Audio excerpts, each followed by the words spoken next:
Commander Susan Miller stood on the bridge of the EDF horizon, her eyes fixed on the view screen. The message from deep space had arrived 3 days ago, and humanity was still reeling from the news. They were not alone in the universe. "Approaching coordinates," Commander, said Lieutenant Paul Green, his fingers dancing across the navigation panel. "Maintain position here," Susan ordered. "Let them come to us." The bridge crew worked in tense silence. This was humanity's first contact with an alien civilization, the Krasl Empire. All they knew came from the brief transmission. The aliens ruled most of the Orion Arm and wished to establish diplomatic relations with Earth. "Contact approaching," reported Officer Kelly Morris. "It's big." The ship that emerged from the darkness of space dwarfed the horizon. It gleamed with a metallic purple sheen that seemed to absorb light rather than reflect it. Strange symbols covered its hull, glowing with an inner power that spoke of technology centuries beyond Earth's reach. "They're hailing us," said Communications Officer Ben White. Susan straightened her uniform. On screen, the image of a tall reptilian being filled the view screen. Its scales shimmered in shades of green and gold. 6 yellow eyes blinked independently along its elongated head. When it spoke, a forked tongue flicked between rows of needle-like teeth. "I am Grand Admiral Vexkar of the Krasl Empire." The translation software rendered in a flat mechanical voice. "You will power down your weapons and prepare to receive our delegation." Susan noted it wasn't a request. "This is Commander Susan Miller of the Earth Defense Fleet. We welcome peaceful contact and will comply." 30 minutes later, Susan stood in the Horizon's conference room as 3 Krasl representatives towered over her team. Their leader, Vexkar, moved with a fluid grace that belied his massive size. "The Krasl Empire spans 1,000 star systems," Vexkar stated. "We have ruled the Orion Arm for 10,000 of your Earth years. We look forward to learning from your civilization." Susan replied carefully. Vexkar's mouth stretched in what might have been a smile. "There has been a misunderstanding. We are not here to exchange knowledge. We are here to inform you of your new status." The temperature in the room seemed to drop. Susan kept her expression neutral. "What status would that be?" "All species in this sector fall under Krasl protection and authority," Vexkar explained as if to a child. "Your world will now benefit from our rule."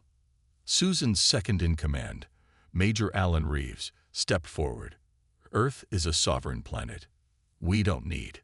A flash of light erupted from Vexkar's gauntlet, and Major Reeves froze mid-sentence, his body rigid. "He is unharmed," Vexkar said, merely paused. "Your species is primitive, but may prove useful." Susan fought to keep her voice steady. "We will need to consult with Earth's governments." Vexkar made a sound like stones grinding together, perhaps laughter. "To ensure your cooperation, we have taken measures." The view screen activated, showing a small passenger vessel, the Stardust, a colony ship returning from Jupiter, with 17 families aboard. "We have secured this vessel as insurance," Vexkar said. "The young ones will remain under our care until Earth's formal submission is complete." Susan saw children's faces pressed against the viewports of the Stardust, fear evident even from a distance. "Those are civilians," she protested. "There are children." "Yes," Vexkar interrupted. "Your offspring seem particularly important to your species, an effective incentive." A swirling blue vortex opened in space, a wormhole. The Stardust was slowly pulled toward it. "You have 7 Earth days to deliver your planet's surrender," Vexkar stated. "The young ones will be treated well until then." Chaos erupted as Susan's security team moved to act. Energy beams lashed out from the Krasl, stunning most of the crew instantly. Susan dove for the emergency controls, managing to trigger the escape protocol before a beam caught her shoulder. As consciousness faded, she saw the Stardust disappear into the wormhole, carrying Earth's children to the heart of an alien empire that had just made the worst mistake in its 10,000 years of existence. Admiral John Wells paced the length of the crisis room beneath the Pentagon. The escape pod from the EDF Horizon had reached Earth 6 hours ago. Commander Susan Miller sat at the table, her left arm in a medical sling, her face grim as she finished her report. And then they took the children through what appeared to be a wormhole, she concluded. 17 families, 28 children in total. A heavy silence filled the room. The wall screens displayed the faces of world leaders joining remotely. No one spoke for several long moments. "We have 5 days left before their deadline," the president said finally. "What are our options?" General Sam Clark stood up. "Militarily, we stand no chance. Their technology is centuries beyond ours.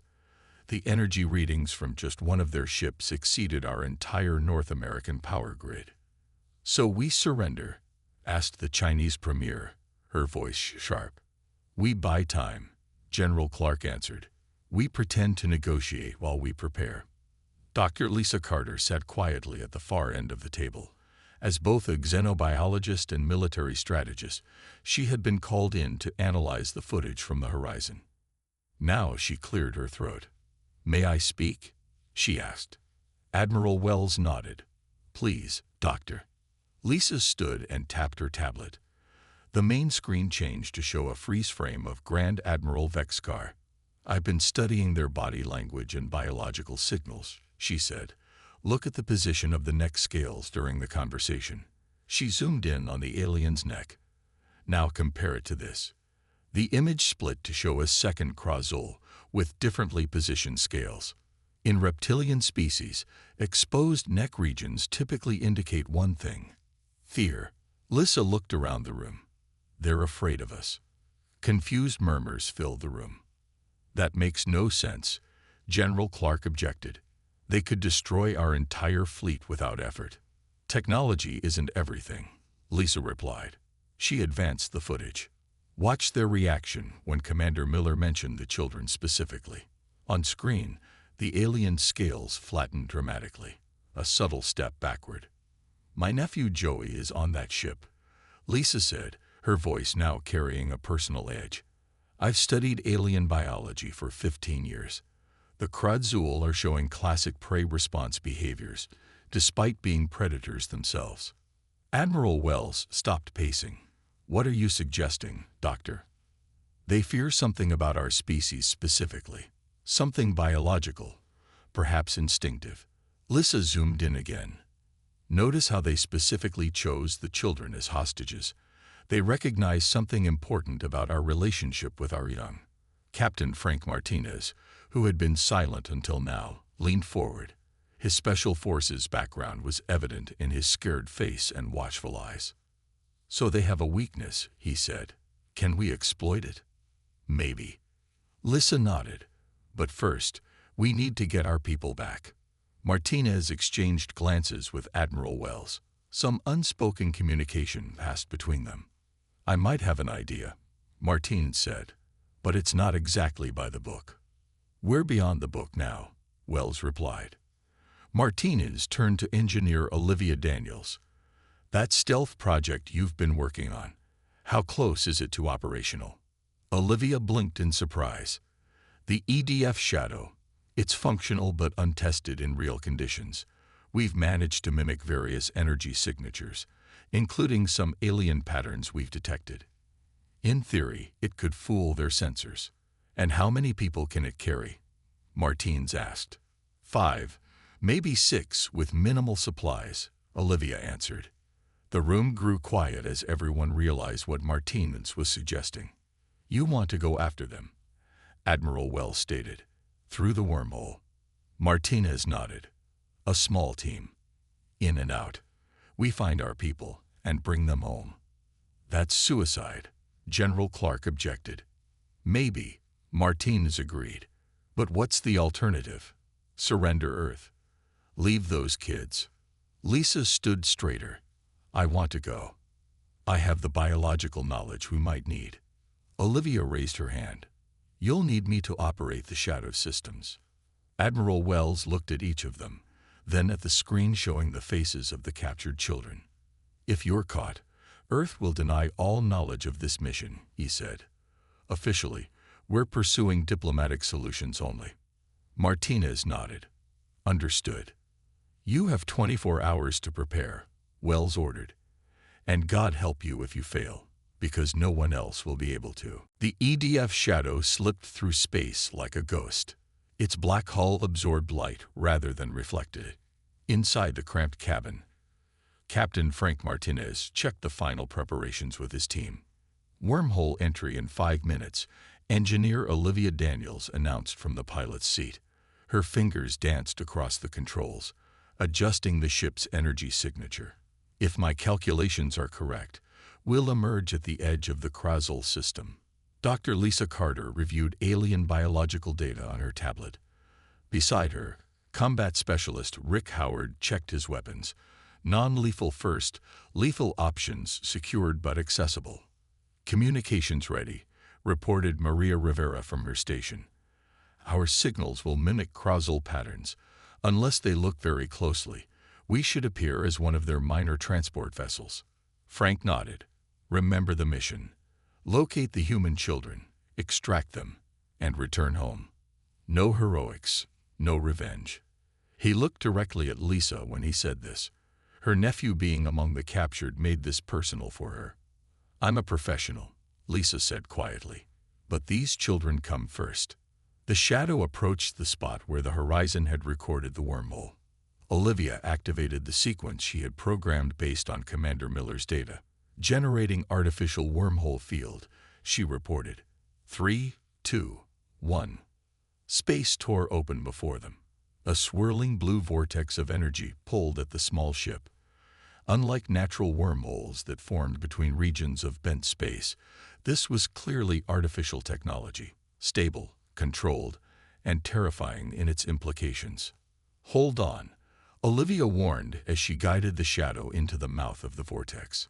The journey lasted seconds but felt like hours. Reality twisted around them. Then suddenly, they emerged into unfamiliar space. A massive planet dominated their view, a gas giant with swirling storms of purple and gold. Around it orbited 7 moons. The third moon glowed with the lights of a vast civilization. Krasl Prime, Frank whispered, their homeworld. But more impressive than the planet was the defense grid surrounding it. Massive stations formed a perfect sphere around the planet and its moons. Energy fields connected them, creating a shield no Earth weapon could penetrate. There must be thousands of ships, Maria said, checking her sensors. Their fleet is.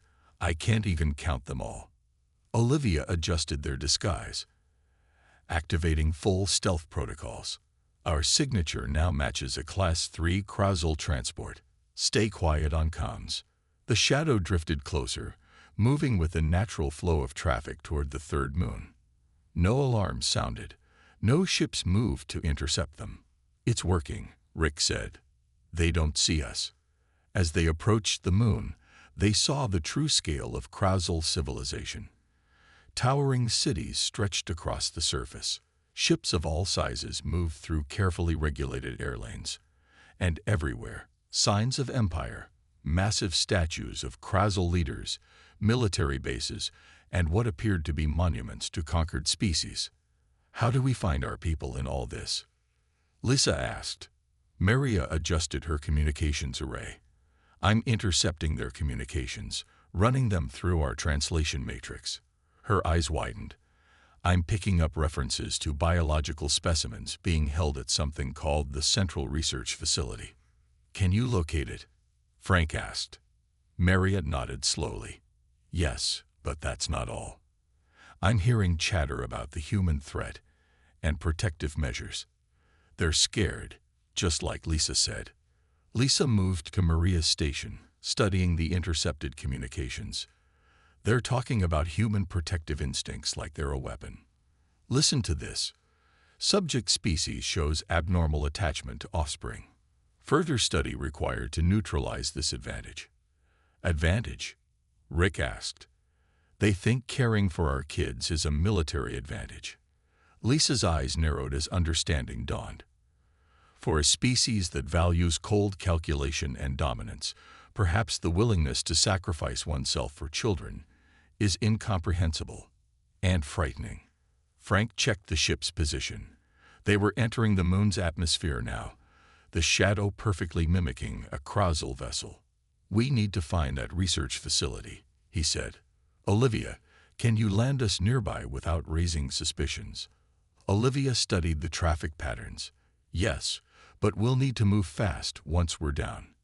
We won't fool ground security for long." Frank nodded grimly. "Then let's not waste time. Those kids have been waiting long enough." The shadow descended toward the alien city, carrying 5 humans into the heart of an empire that had never faced a species willing to cross galaxies to protect its young. The central research facility towered above the surrounding buildings. Its twisted spire reached toward the stars like a warning. Frank's team moved through the shadows of the alien city, their bodies covered in adaptive camouflage suits designed by Olivia. "The gravity here feels strange," Rick whispered as he easily jumped over a barrier that should have been challenging. "It's lighter than Earth's," Lisa explained. "The Krauzel evolved on a low-gravity world. That's why they're so tall, but move with that careful grace. They're physically weaker than they appear." They approached the facility from the maintenance sector. Maria had decoded enough of the Krauzel language to bypass the basic security systems. As the door slid open, they slipped inside. "We need to reach level 7, Maria said, consulting her handheld translator. "That's where they're keeping the biological specimens." The team moved through dimly lit corridors. Twice they had to hide as Krauzel scientists walked past, talking in their clicking language. Lisa recorded the conversations with her translator. "They keep mentioning something called the protective anomaly," she whispered after the aliens passed. "I think they're talking about us, about humans." They found a data terminal, and Olivia connected their translator to it. Information flooded their screens. "I'm in," she said, accessing their research files on humans. What they found stunned them all. "The Krauzel have encountered over 200 species," Frank read, "but they've never seen anything like us." Lisa scrolled through the biological assessments. "They're fascinated by our protective instinct toward children. In their society, young are left to fend for themselves. The strong survive, the weak don't. It's natural selection in its purest form." "That's horrible," Maria said. "To them, our behavior is the strange one." Lisa continued. "They can't understand why humans will risk everything, even their own lives, for children who aren't biologically theirs. They see it as an evolutionary disadvantage, but recognize its power as a unifying force." "They fear us because we care about kids?" Rick asked. "They fear what that caring makes us capable of," Frank replied, understanding dawning. "A species willing to sacrifice everything for its young will fight harder than one that abandons them." A sudden alarm blared through the facility. "What happened?" Frank demanded. Olivia checked the system.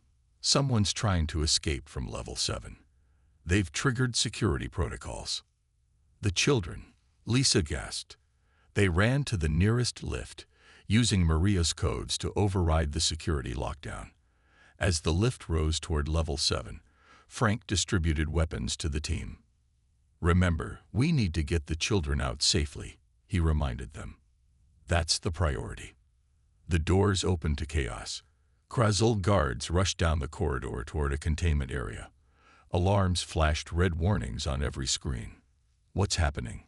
Maria asked a passing Krauzel worker, her translator making her words sound like their language. "The human juvenile has escaped containment," the worker replied hastily. "Sector 4. The team exchanged glances. One of the children had attempted to escape on their own. "We need to move now," Frank decided. "Our cover won't last much longer." They rounded a corner and came face to face with 3 Krauzel guards. For a moment, both groups froze in surprise. Then Rick acted, firing his stun weapon.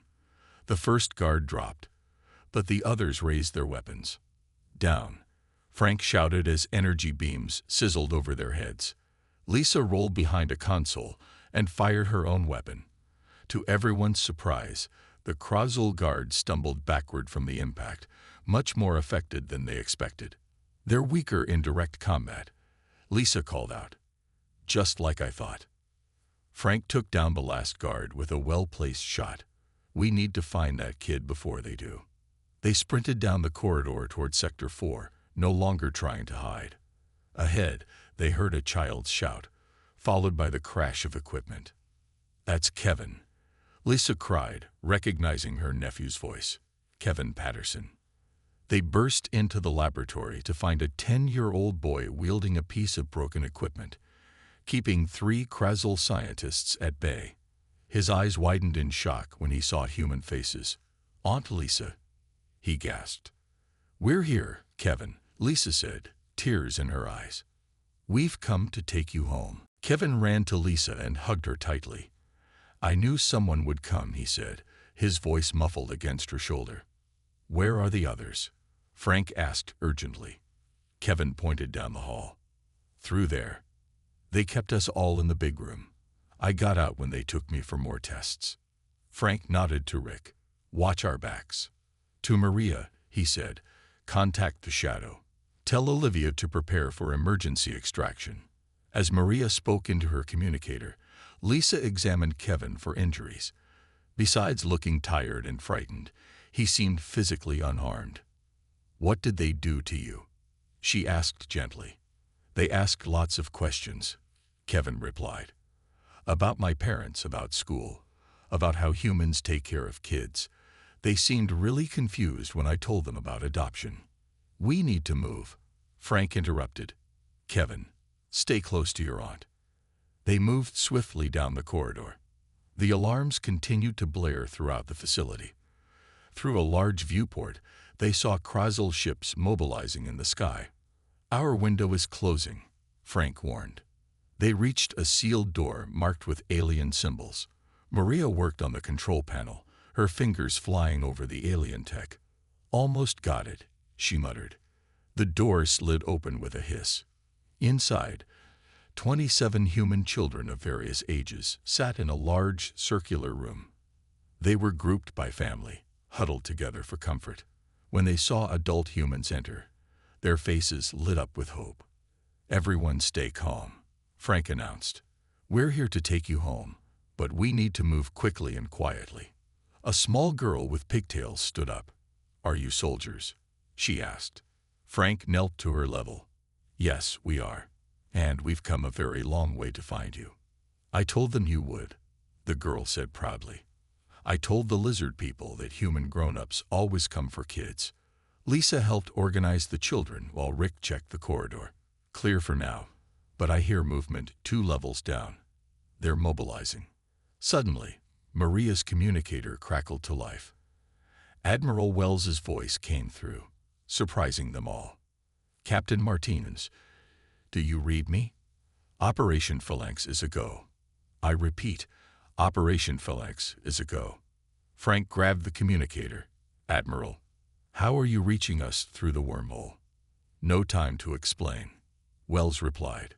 We've been busy while you were infiltrating. The diplomatic team delivered more than just talk. Each child has a microscopic transponder on them now. We're opening multiple wormholes directly to your location. Stand by. The air in the room began to shimmer and twist. Small points of blue light appeared, growing larger until 5 swirling portals opened around them. What's happening? Kevin asked, clutching Lisa's hand. Before she could answer, people began emerging from the portals. Not soldiers, but ordinary men and women in hastily assembled tactical gear. Each wore a simple armband with a name written on it. Mom, a boy shouted, running to a woman who stepped through. Frank stared in shock. Who are these people? A man in civilian clothes with only a basic protective vest approached Frank. Steve Harris, accountant from Denver. That's my son Billy over there. Admiral Wells asked for volunteers. He got more than he expected. Through all 5 portals, parents continued to emerge. Some carried improvised weapons. All wore the same determined expression. There are hundreds of us, Steve explained. When we heard they took our kids, we demanded the chance to help get them back. On the facility's screens, they could see Krasl ships converging on their location. The alien guards were regrouping, preparing to storm the room. "Sir," Maria called to Frank, "Krozul communications are going crazy. Their emperor is demanding updates. They never expected this kind of response." A woman stepped forward from one of the portals. She wore scrubs under her tactical vest, with a medical symbol on her shoulder. "Amy Russell, pediatric nurse. My daughter Grace is here somewhere." Her eyes scanned the room until she found a small girl with braided hair. Their eyes met, and both burst into tears. Frank watched in awe as more parents poured through. The Krozul had taken human children, thinking them leverage. Instead, they had awakened something primal and unstoppable, the protective fury of human parents. "They have no idea what they've done," Lisa said quietly. Alarms screamed throughout the Krozul facility. On every monitor, security cameras showed the impossible, humans appearing from nowhere, flooding the research center. The Krozul guards fired their weapons, but the humans kept coming, driven by something the aliens couldn't understand. In the Emperor's palace above the moon, Emperor Drakthar watched the chaos unfold. His 6 eyes blinked rapidly in distress. "How is this possible?" he demanded. "They have no wormhole technology." His science advisor trembled. "Unknown, Emperor. They must have reverse-engineered our systems somehow." "Deploy the nerve agent," Drakthar ordered. "The one we used on the Centauri rebellion." The science advisor hesitated. "Sire, our preliminary tests show humans have unusual biochemistry. The agent may not work as expected." "I don't care. Do it now," the Emperor roared. Back in the facility, Frank organized the parents and children into defensive groups. Each portal remained open, providing a direct path back to Earth. "Get the youngest children through first," he ordered, then family by family. As the evacuation began, Krozul guards broke through the far door. Energy weapons fired, but the humans had taken cover behind overturned equipment.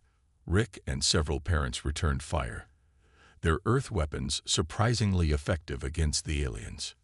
"Keep moving," Frank shouted as families rushed through the portals. Lisa helped a young mother with twins. "Go. We'll hold them off." A hissing sound filled the air. Green gas began pouring from the ventilation system.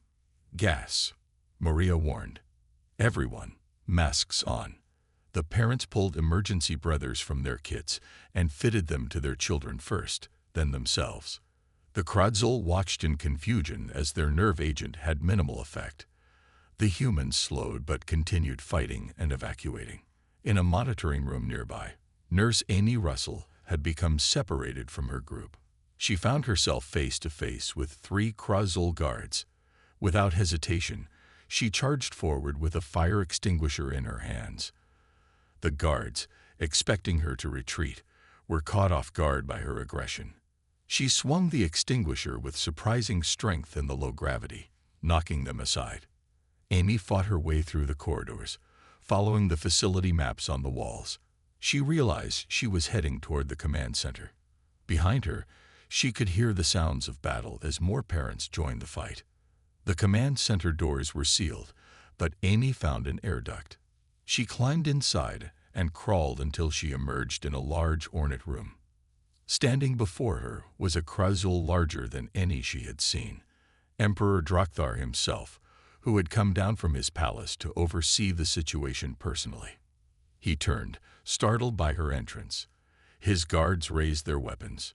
"Stop," he commanded them in perfect English. This one came alone. How interesting. Amy stood tall despite her fear.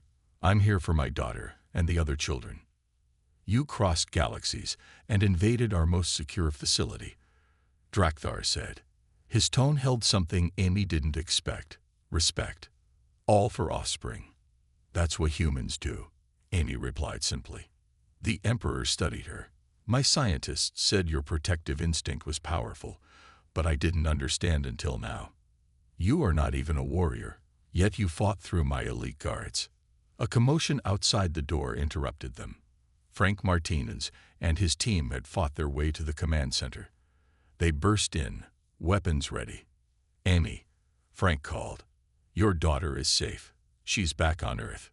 The Emperor looked from Amy to Frank. You've won this confrontation. Most impressive. Frank kept his weapon aimed at Drakthar. Release our people and withdraw from our solar system. The Emperor made a gesture, and his guards lowered their weapons. I will speak with this human alone, he said, indicating Frank. The rest of you may go. It's a trap, Rick warned. No, Frank replied, studying the Emperor's body language as Lisa had taught him. I think he wants to talk. Amy hesitated, then nodded to Frank. I'll help with the evacuation. As the others left, Drakthar approached Frank. Captain, your species has demonstrated something remarkable today. Something my people once possessed, but lost long ago. What's that? Frank asked. The willingness to sacrifice everything for the next generation. The Emperor replied, his voice filled with an emotion Frank never expected to hear from an alien overlord. Regret. 1 year later, the space station Harmony orbited a neutral star at the edge of both territories. Its circular design featured both human and Krasl architecture.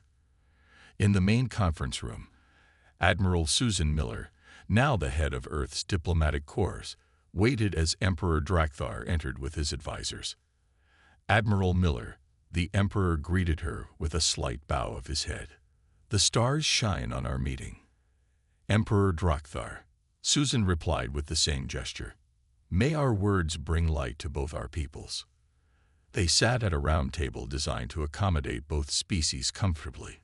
Behind Susan stood Dr. Lisa Carter, now Earth's leading expert on Krasl biology. Captain Frank Martinez, promoted after the rescue mission, stood guard nearby. The treaty is ready for our final approval, Susan said, activating the holographic display between them. Earth will limit its expansion to the local star cluster for the next century, as agreed. And the Krasl Empire will share technological knowledge in the fields of medicine, energy, and space travel, Drakthar added. But not weapons. A fair exchange, Susan nodded. Lisa stepped forward. Emperor, with your permission, I would like to present my research findings. Drakthar gestured for her to continue. My team has studied Krasl genetic history extensively, Lisa explained. We've discovered that your species once possessed the same protective instincts toward offspring that humans display. It was bred out through selective evolution approximately 5,000 years ago. The Emperor's advisors shifted uncomfortably, but Drakthar remained calm. We chose logic over emotion, he said, efficiency over attachment, and gained an empire, Lisa acknowledged, but lost something precious. She activated a new display showing DNA sequences. We believe this trait could be restored through genetic therapy, if your people ever wished it. The room fell silent as the implications sank in. A sudden alarm interrupted the moment. Security officers rushed in. A Krasl warship has broken formation, a human officer reported. They're powering weapons. On the screens, they watched as a rogue Krasl cruiser approached the station. A transmission came through. Death to the human corruption, a Krasl extremist declared. The Empire must remain pure. The ship fired, striking the station's outer ring. The room shook violently. Evacuate the children, Susan ordered. As a gesture of trust, both species had brought small groups of children to witness the historic treaty. Frank rushed from the room toward the education center where the children were gathered. When he arrived, he found chaos. Both human and Krasl children huddled together in fear as the station shook from another impact. To his surprise, the Krasl guards were already moving the children toward the escape pods, protecting both species without distinction. Emperor Drakthar himself arrived moments later, personally lifting a small human boy who had fallen. Get them to safety, the Emperor commanded. The combined forces of human and Krasl security vessels quickly disabled the rogue ship. Within hours, the crisis was over, with only minor injuries reported. In the aftermath, Susan found Drakthar watching a remarkable scene. In the station's garden dome, Kevin Patterson, now 11 years old, was teaching a young Krasl the human game of catch. The small alien was laughing, a sound rarely heard from their species. Perhaps what we feared most about you is what we need to learn from you, Drakthar said quietly. Susan stood beside him. And perhaps what we can achieve together is greater than either of us could imagine. The Emperor nodded. My scientists were right to fear your protective instinct, Admiral. It makes you dangerous enemies. He turned to face her. But I believe it will make you even more valuable allies. As they watched the children play, Human and Krezel, the future seemed brighter than either species had dared hope. The stars beyond the station's windows shone with new possibilities, not of conquest, but of cooperation. In the end, it was not Earth's weapons that had turned the tide, but the fierceness of human love for their children. The Krezel had learned too late that threatening human young was their greatest mistake, and perhaps in time, it would become their greatest lesson.